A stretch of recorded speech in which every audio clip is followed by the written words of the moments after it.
Hello everyone, good morning. কেমন আছেন সবাই? আশা করছি সবাই খুব ভালো আছেন আর আমরাও বেশ ভালো আছি।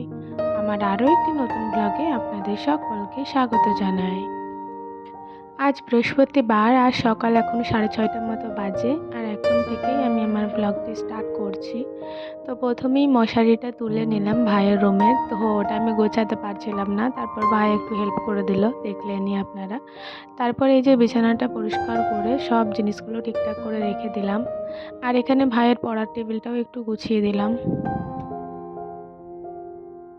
ভাই সব জিনিসটাই গুছিয়ে রাখে, কিন্তু তাও যেন কোথাও কিছু একটা কমতি রয়ে যায়। এটাই তো পার্থক্য, তাই না? ছেলেদের ঘর গোছানো আর মেয়েদের ঘর গোছানোর মধ্যে।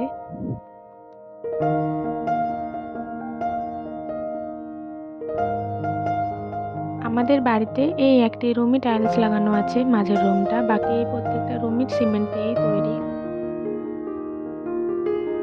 আর এই যে রুমটা দেখছেন, বিয়ের আগে আমি আর ভাই এই রুমটিতেই থাকতাম। আমার বিয়ে হয়ে যাওয়ার পর থেকে ভাই আর এই রুমটাতে ঘুমায় না, বলে ওর নাকি এই রুমে আর ঘুম আসে না, মন খারাপ হয়। সেই জন্যই রুমগুলো চেঞ্জ হয়েছে। এই রুমে এখন মা বাবা থাকেন, আর মাঝের রুমটিতে এখন ভাই থাকে। যখন আমি আসি তখন আমি আর ভাই থাকি।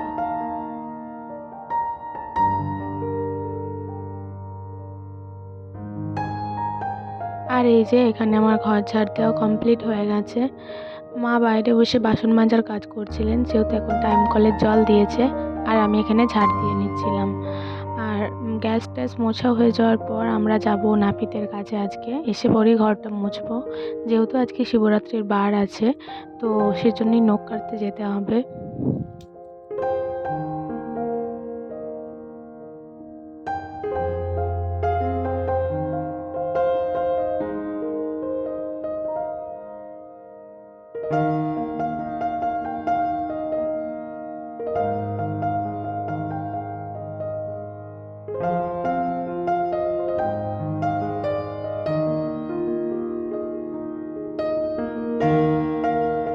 যে জিনিসগুলি আমাদের দৈনন্দিন জীবনে ব্যবহৃত হয়, সেই জিনিসগুলো আমরা খুবই সুন্দর করেই রাখার চেষ্টা করি, কারণ ওগুলো আমাদের নিত্য প্রয়োজন।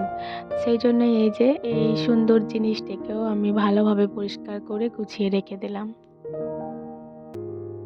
আমাদের উঠানে অনেক গাছ আছে, কিন্তু শুধুমাত্র এই একটি প্ল্যান্ট, যেটা সিঁড়ির ওপরে থাকে বা ঘরের ভেতরে, তো ওটাকেও একটু ধুয়ে দিলাম। আর দেখতেই পেলেন কি পরিমাণ কালি রয়েছে এখানে। হাত মুখ ধোয়ার পর আর ঘর মোছা হয়নি, আমরা চলে গিয়েছিলাম নখ কাটতে নাপিতের কাছে। আর এখানে ভাইয়ের জন্য একটা কেক এনেছিলাম, যেটাও একবারেতেই খেয়ে নিল।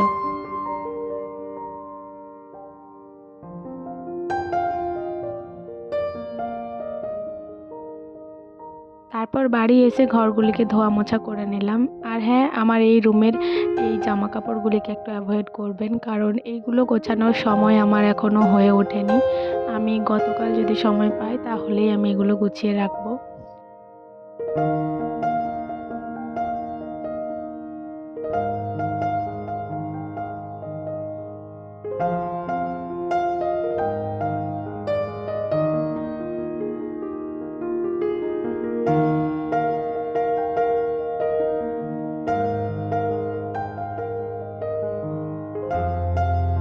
কাজের মধ্যে ভুলভ্রান্তি অবশ্যই হবে, কিন্তু সেই ভুলটাকে নিয়ে বসে থাকলে তো চলবে না, সেই ভুলটাকে আবার সঠিক করার চেষ্টা করতে হবে।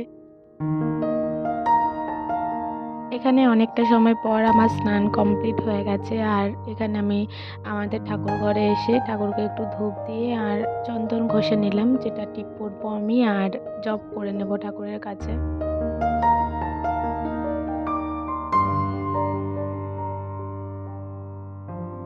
যেহেতু ভাইয়ের এখন এক্সাম চলছে, তো ভাইয়ের জন্য ফোঁটাটা একটু নিয়ে নিলাম ভাইয়ের কপালে দেওয়ার জন্য।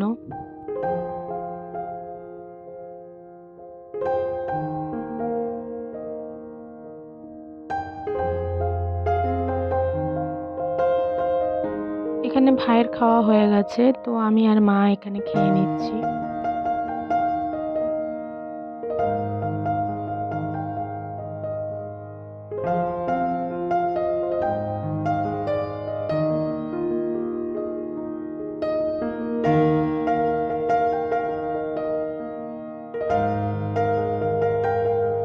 দুপুরের আর কোনো কিছুই শ্যুট করা হয়নি। এখানে বেশ কিছুটা সময় পর দুপুরের খাওয়া দাওয়ার পর ঘুমানোর পর তারপর এখানে সন্ধ্যাবেলা একটু ম্যাগি বানাতে এসেছি। এই যে আলু, গাজর আর মটরশুঁটি কুচিয়ে নিয়েছি আর এখানে ম্যাগিটা সেদ্ধ করে একটু ঠান্ডা করতে দিয়ে দিয়েছি। তারপর এখানে সমস্ত সবজিগুলোকে ভেজে নেব ভালো করে, অল্প লবণ দিয়ে ভালো করে ভেজে নিচ্ছি। যেহেতু ভাই অনেক সকালবেলায় উঠে পড়ে খাওয়া দাওয়া করে গেছে, তো দুপুরে ওখানে হয়তো কিছু খেয়েছে, তো তাও ভাবলাম একটু কিছু বানিয়ে রাখি আর আমাদেরও খেতে খুবই ইচ্ছা করছিল, তো সেজন্যই বানিয়ে নিলাম। আর এই মুহূর্তে কিন্তু আমি গ্যাসের ফ্লেমটা বন্ধ করে দিয়েছি, তারপরেই আমি ম্যাগিগুলো দিয়েছি, কারণ না হলে কিন্তু ম্যাগিটা কড়াইয়ের মধ্যে লেগে যেতে পারে।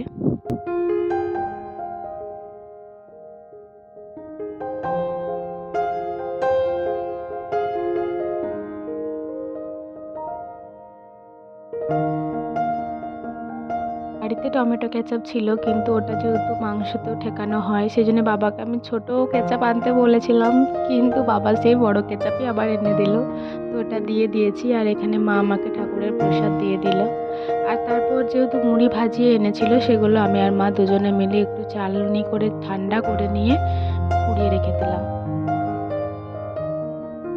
আর এই মুহূর্তে ভাই চলে এসেছে, তো আমিও ম্যাগি খেতে বসে পড়েছি। বাবাকে বললাম তুমি খাও 1 চামচ, বাবা এসব খেতে পছন্দ করে না, তা সত্ত্বেও খেলো 2 চামচ, আর ভাইকেও একটু খাইয়ে দিলাম। আর এখানে আমি আর মা আলতা পরে নিচ্ছি, যেহেতু আজকে বার আছে। যদিও আমি শ্বশুরবাড়ি থেকে আলতা পরে এসেছিলাম, কিন্তু তাও সেভাবে পরা হয়নি, তাড়াহুড়োর মধ্যে পরে এসেছিলাম, তাই আবার আজকে একটু ডিজাইন করে পরে নিচ্ছি। আমার আজকের ভিডিওটি আমি এখানেই শেষ করছি। ভালো লাগলে অবশ্যই লাইক, কমেন্ট করবেন এবং সাবস্ক্রাইব করে আমার চ্যানেলটির পাশে থাকবেন। ধন্যবাদ।